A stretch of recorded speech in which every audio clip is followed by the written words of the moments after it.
bikin di sini, invest di sini. Kita nggak menutup diri kok, kita terbuka, kita suruh kirim bahan mentah terus enggak, stop. Jangan berpikir Indonesia akan kirim bahan mentah.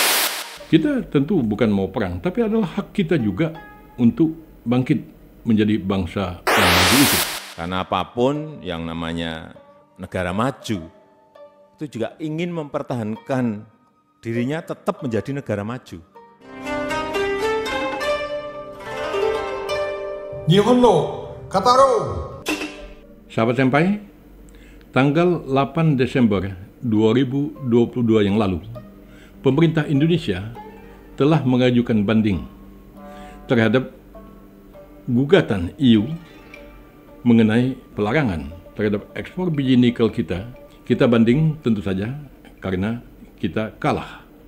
Pertanyaannya adalah, jika kita kalah dalam banding itu, lalu bagaimana? Sejauh ini, pemerintah Republik Indonesia telah mempunyai ancar-ancar jurus. Antara lain adalah mengenakan tarif atas biji nikel kita itu. Nah, tetapi di sini juga mungkin akan muncul lagi pertanyaan, ya, tapi EU kan tidak akan tinggal diam.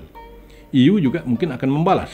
Mereka akan mengenakan tarif juga terhadap barang-barang kita misalnya. Sehingga barang kita tidak laku di pasar mereka dan seterusnya. Nah, ini kan akan melahirkan sesuatu yang dapat disebut sebagai perang dagang itu. Nah, apakah memang akan terjadi perang dagang? Jawab saya adalah bahwa perang itu sendiri sebenarnya telah terjadi sejak awal.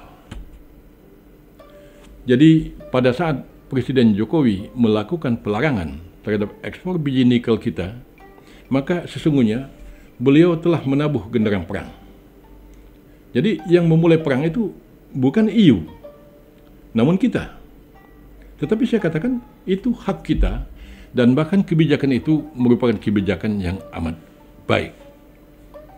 Mengapa kita melakukan pelarangan atas ekspor biji nikel kita? Ya karena kita ingin melindungi aset nasional kita. Dan tentu saja demi apa? Demi kepentingan nasional kita. Jadi sah saja kita mau melindungi. Ya, tapi kan EU juga mau. Iyalah, dia mau kan kita punya. Jadi kalau kita berbicara tentang perang yang saya katakan tadi, sebenarnya perang itu bukan perang dagang, melainkan perang untuk memperebutkan energi.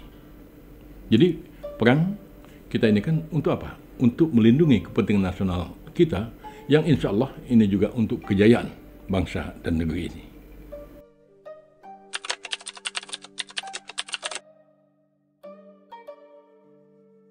Jadi kalau kita berbicara tentang kepentingan nasional, kita dapat mengatakan bahwa itu masalah nikel itu adalah demi kepentingan nasional kita, sedangkan perang dagang itu adalah tool atau alat ya, untuk menjaga, mengamankan, dan kan mewujudkan kepentingan nasional kita itu.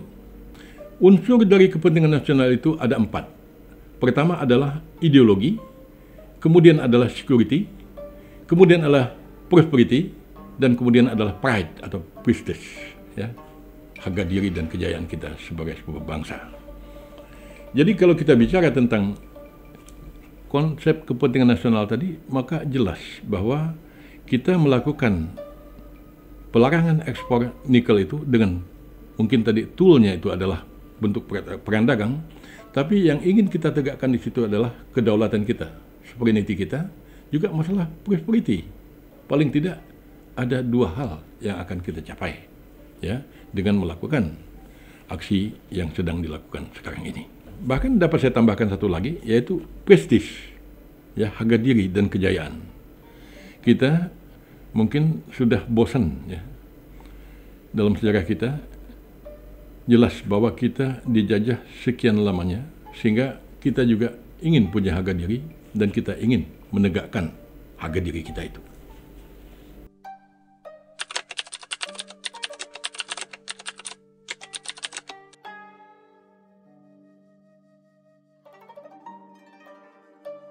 Dalam pandangan saya, inti dari konflik katakanlah EU dengan Indonesia atau Indonesia dengan EU itu adalah inti, seperti saya katakan tadi, adalah perebutan energi. Jadi kalau kita berbicara tentang energi, mungkin supaya lebih mudah kita memandang masalah ini, dulu ya dalam pandangan saya di dalam dunia hubungan internasional, dari secara kebetulan S1 saya dulu di UI adalah hubungan EU internasional dengan Indonesia atau itu Indonesia para tokoh-tokoh pemikir-pemikir adalah inti banyak seperti saya katakan bicara pada masa silam itu tentang geopolitik, energi. Ya. Lalu beberapa tokoh di dalam geopolitik itu antara lain adalah Friedrich Ratzel, Karl Haushofer, Mackinder, dan bahkan juga Hans Morgenthau yang bukunya itu Politics Among Nations itu menjadi semacam kitab suci bagi orang-orang hubungan internasional. Mereka berkata bahwa negara itu sebenarnya mirip dengan makhluk hidup. Negara itu mirip dengan sebuah organisme. Jadi ada proses lahir, tumbuh, berkembang, mengalami penyusutan, dan kemudian mati. Karena di dalam negara itu ada manusia, yaitu rakyat atau bangsa yang bersangkutan, maka sama seperti organisme tadi, negara itu adalah organisme yang berpikir. Nah, para teoretisi tadi mengatakan bahwa dalam mereka tumbuh dan berkembang itu, negara itu memerlukan adanya ruang. Dulu anak-anak S1 mengatakan teori ruang. Nah, apa dia? Ya, di dalam bahasa Inggris bisa dikatakan itu adalah space of life, ruang lingkup untuk hidup. Nah, zaman Hitler mengatakan Lebensraum, jadi space of life, ruang lingkup untuk hidup. Jadi negara dapat mengembangkan kekuasaannya, mengembangkan wilayahnya, dan seterusnya, dan seterusnya. Sama seperti organisme, itu negara itu juga mengalami sebenarnya perjuangan hidup dan mati. Survival for the fittest, itu kata mereka. Nah, itu kan dulu. Sekarang barangkali dunia sudah berubah. Saya pun mungkin juga bisa mengajukan sebuah hipotesa atau diktum yang mirip dengan mereka. Kalau di dalam teori-teori mereka itu dikatakan, ya, antara lain oleh Mackinder, yaitu teori tentang jantung dunia atau heartland. Dikatakan siapa yang menguasai Eurasia atau Eropa dan Asia, maka dia akan menguasai jantung dunia. Dan siapa yang menguasai jantung dunia, dia akan menguasai dunia. Saya ingin mengatakan, dalam masa sekarang ini, mungkin berlaku diktum baru, yaitu siapa yang menguasai energi, dia menguasai dunia. Kalau kita kembali tentang pertarungan antar bangsa-bangsa tadi, pertarungan tentang energi itu adalah pertarungan, ya, tentang kekuasaan, kedikdayaan di dunia ini. Saya rasa ide Pak Jokowi untuk melakukan pertarungan ini merupakan ide yang bagus, yang luar biasa, yang akan mengangkat harga diri kita, termasuk juga tadi security, prosperity, dan lain-lain di dalam kepentingan nasional itu. Kalau kita berbicara tentang masalah energi, itu hal yang amat menentukan, atau dengan kata lain, siapa menguasai energi, dia menguasai dunia. Nah, kita lihat saja fakta-fakta sejarah. Sampai tahun 1950, Amerika Serikat itu menguasai 50% dari ekspor minyak bumi di pasar internasional ini. Itu mungkin merupakan satu hal yang penting yang membuat Amerika itu menjadi kekuatan adidaya. Lalu kita lihat lagi tentang pentingnya energi itu. Kita lihat saja Middle East atau Timur Tengah. Dari sejak berdirinya negara Israel pada tahun 1948, dan tentu saja panjang ceritanya bagaimana orang-orang Yahudi sedunia itu diarahkan untuk masuk ke wilayah yang saat itu diduduki oleh bangsa Palestina. Besar-besar itu program dilakukan, berdirilah walhasil negara yang disebut negara Israel itu. Kalau saya tidak salah, pada tahun 1948. Apa tujuannya? Untuk membuat wilayah Timur Tengah itu menjadi tidak stabil. Ya, digontok-gontoklah kepala Arab sama kepala Israel itu. Yang dengan itu wilayah Timur Tengah itu dapat mudah dikontrol dulu oleh Inggris dan belakangan ini oleh Amerika. Jadi kalau ada yang bertanya ke saya, kapan itu Pak Yusron atau kapan Bang itu konflik Timur Tengah itu akan berakhir? Maka jawab saya, konflik Timur Tengah itu akan berakhir ya kemungkinan dalam suasana dua hal. Pertama, minyak bumi itu kering dari Timur Tengah itu, atau kedua, minyak bumi itu telah tidak diperlukan lagi, di mana manusia telah memerlukan sumber energi yang lain. Kalau kita bicara tentang Jepang misalnya, pada tahun 1942, Jepang mengobarkan Perang Pasifik yang dikenal juga sebagai Perang Asia Timur Raya atau Daitowa Senso, ya, Perang Asia Timur Raya. Nah, Jepang pada saat itu dalam propaganda perangnya mengatakan kita akan membentuk lingkungan persemakmuran bersama Asia Timur Raya, Daitowa Kyoei Ken. Nah, sebenarnya apa yang dituju oleh Jepang pada saat mereka melakukan gerakan ke selatan, ke Asia Tenggara ini? Yang dituju itu adalah minyak. Jadi pada tahun 1883, Royal Dutch, ya, perusahaan Belanda, menemukan adanya minyak di Langkat di Sumatera Utara. Itu pada tahun 1883. Jadi kalau pada tahun 1942, Jepang sudah tahu bahwa di Sumatera itu ada minyak dan dia menuju ke sini, itu tentu saja hal yang masuk akal. Nah, yang diincar Jepang itu adalah energi. Jadi pas dia mau masuk ke selatan ini, dia khawatir bahwa pada saat dia maju ke selatan, Amerika melakukan gempuran dari belakang. Supaya itu tidak terjadi, maka dia hajar dulu itu Pearl Harbor, ya, Pelabuhan Mutiara itu dia serang. Nah, dengan harapan bahwa posisi militer Amerika di Hawaii itu sudah rontok, dan dengan begitu Jepang dapat masuk ke selatan dan dapat menguasai minyak. Jadi dari sejarah itu sendiri jelas bahwa energi itu merupakan hal yang amat penting. Nah, cuma saja kembali masalahnya itu adalah energi itu telah berubah dari minyak ke energi alternatif, energi terbarukan. Terutama sekali setelah dunia berbicara tentang isu pemanasan bumi yang mengancam bumi itu.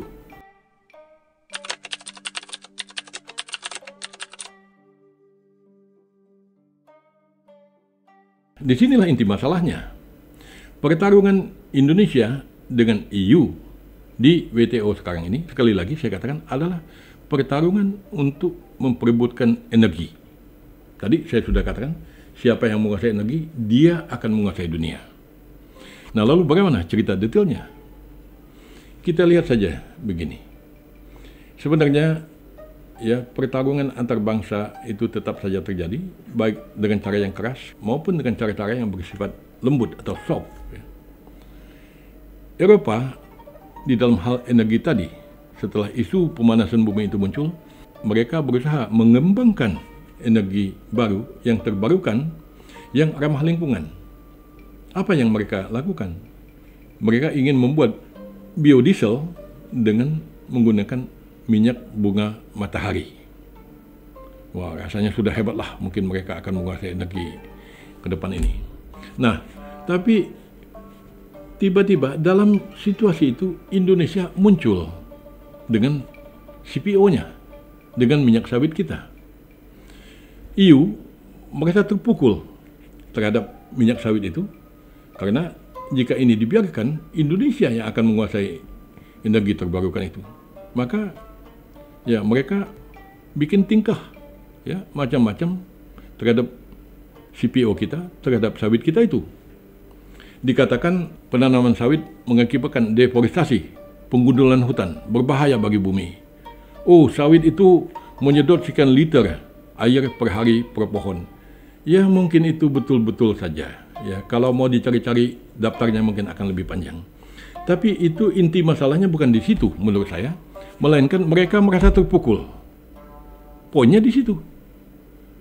Coba kalau seandainya, oke lah, kita tidak nanam sawit, kita nanam pohon jarak dan ingin membuat biodiesel itu dari pohon jarak. Saya rasa tidak berlebihan kalau saya mengatakan EU akan ribut terhadap pohon jarak. Ya, masalahnya bukan pohon jarak itu, bukan sawit itu. Ini pertarungan energi. Mereka terpukul. Dalam posisi terpukul itu, EU berusaha meloncat ke teknologi yang lebih hebat lagi. Kita bikin baterai katanya. Nah, karena mereka sadar teknologi listrik dengan menggunakan kincir angin yang mereka gunakan saat ini, tidak mungkinlah Eropa itu akan jaya dengan mengekspor kincir angin itu. Gitu kan. Dia perlu energi yang lebih, ya, punya greget, punya kekuatan. Apa itu? Baterai, kata mereka. Mereka riset dan kembangkan teknologi untuk pembuatan baterai. Lagi-lagi dalam suasana itu, ternyata untuk membuat baterai itu diperlukan nikel. Dan nikel itu ada di bumi kita ini. Apa tidak sakit gigi mereka? Nah, sudahlah begitu, tiba-tiba kita katakan kami juga mau bikin baterai. Lah, ini sakit giginya semakin menjadi-jadi. Sudahlah begitu, tiba-tiba Presiden Jokowi mengatakan kami tidak mau jual biji nikel itu. Kami mau bikin baterai sendiri. Jadi dari sakit gigi muncul lagi sakit kepala. Sudah begitu. Sudahlah nggak mau jual biji nikel, sudahlah mau bikin baterai, tidak ngajak kami pula, kata Eropa itu. Yang diajak siapa? Ya Tiongkok. Ada juga sedikit mungkin Jepang di situ. Itulah jantung masalah, itulah inti masalah. Sehingga saya rasa mungkin akan lebih tepat apabila kita melihat pertarungan di WTO sekarang ini bukan hanya sekedar masalah dagang saja, tetapi pertarungan kedikdayaan, ya, bangsa kita Republik Indonesia ini berhadapan dengan bangsa-bangsa lain di dunia. Kita tentu bukan mau perang, tapi adalah hak kita juga untuk bangkit menjadi bangsa yang maju itu. Saya jadi teringat beberapa waktu yang lalu, opung kita, Pak LBP, Luhut Binsar Panjaitan, mengatakan bahwa tidak mungkinlah kalau kita berharap Eropa itu akan mengajak kita, yuk menjadi negara maju bersama kami. Saya rasa apa yang dikatakan oleh Pak Luhut itu benar adanya. Tidak mungkin mereka, ya, akan mengajak negara-negara lain untuk menjadi negara maju. Jadi kemajuan itu harus kita capai dengan kekuatan kita sendiri. Paling tidak logikanya itu adalah kalau semua negara atau bangsa-bangsa di dunia ini telah menjadi bangsa atau negara maju, siapa yang akan menjadi kuli? Siapa yang akan menjadi jongos pada saat itu? Tidak mungkin itu akan mereka lakukan. Pertanyaan berikutnya adalah,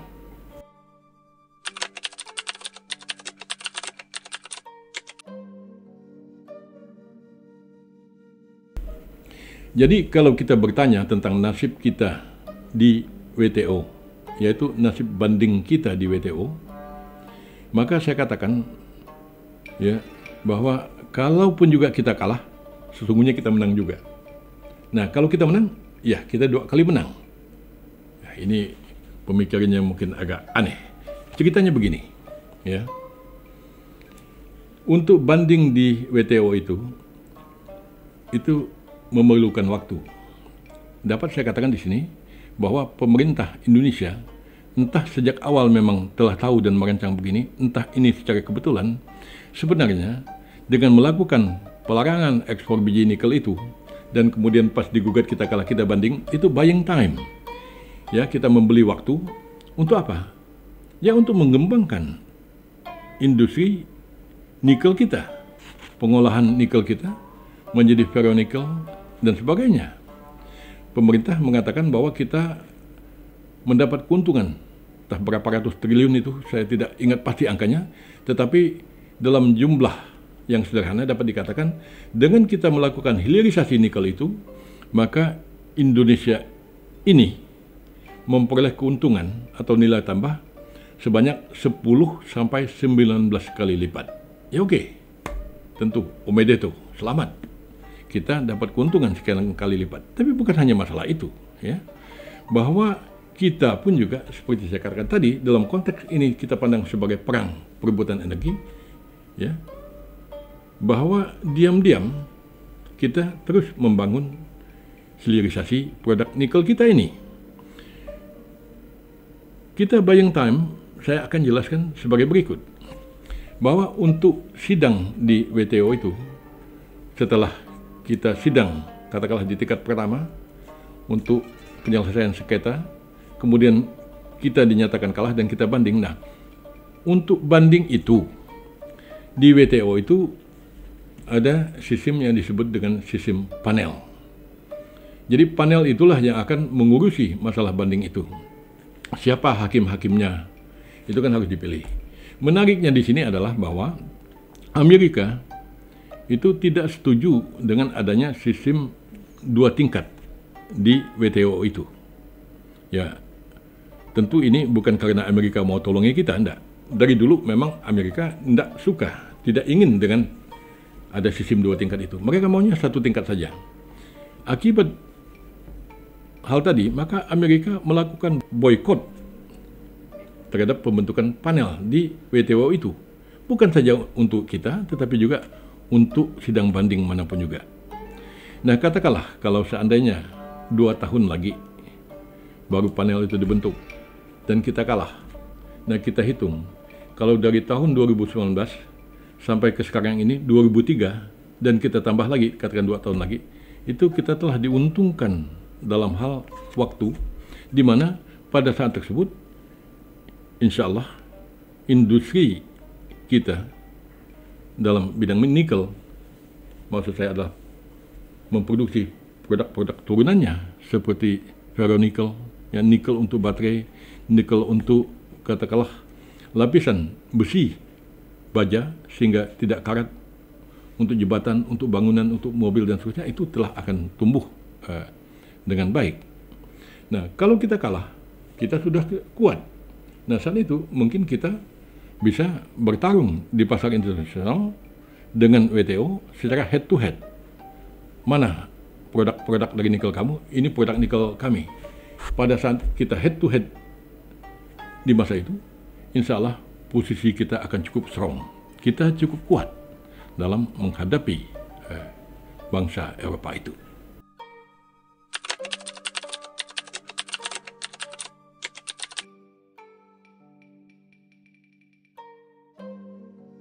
Kalau seandainya kita memilih bahwa kita kalah pun di WTO itu dalam banding nanti, tetap saja kita ngelawan, kita pasang tarif misalnya, supaya nikel kita tidak begitu saja membanjiri pasar internasional. Lalu dengan kita menjual biji nikel, ya, kita mengikutilah putusan WTO hasil banding tadi dengan catatan apabila kita kalah. Pada saat itu, tadi saya sudah katakan bahwa kita akan cukup kuat dalam head to head. Bukankah harga nikel, ya, yang kita gunakan, biji nikel yang ada di negeri kita ini, dengan biji nikel yang kita ekspor ke EU itu sama harganya. Ya udah, cost kita di titik itu, di titik bahan baku itu sama kuatnya dengan Eropa. Dan kemudian kita sudah punya tadi 7 tahun. Ya, ayo kita bertarung. Nah, cuma saja masalah yang harus kita perhatikan secara lebih dalam, tentu saja bukan masalah kontrol terhadap nikel, ya, terkait penyelundupan 5 juta ton nikel ke Tiongkok, tetapi yang lebih lagi daripada itu adalah bagaimana kita dapat mengontrol nikel itu secara penuh. Jadi saat ini kita lihat bahwa investasi asing itu cukup besar di dalam industri nikel itu. Tadi saya sudah katakan, yang membuat EU itu sakit gigi, sudahlah mau bikin baterai juga, tidak ngajak kami pula, ngajak Tiongkok pula. Nah, jadi di sini kita perlu perhatikan, jangan sampai kontrol kita terhadap nikel itu sebagai akibat dari investasi asing yang kurang kita waspadai, pada akhirnya kita akan lepas kontrol terhadap nikel itu. Kita harus hati-hati. Tadi kita berbicara tentang kita bertarung dengan EU, dengan Eropa. Jadi seperti peribahasa mengatakan, jangan sampai terjadi lepas dari mulut singa, masuk ke mulut buaya. Tentu itu merupakan hal yang harus kita perhatikan. Tadi kita berbicara tentang kepentingan nasional, tentang kedikdayaan bangsa dan seterusnya. Nah, tapi apabila apa yang dikatakan oleh peribahasa tadi terjadi, maka semua mimpi kita ini akan menjadi sia-sia.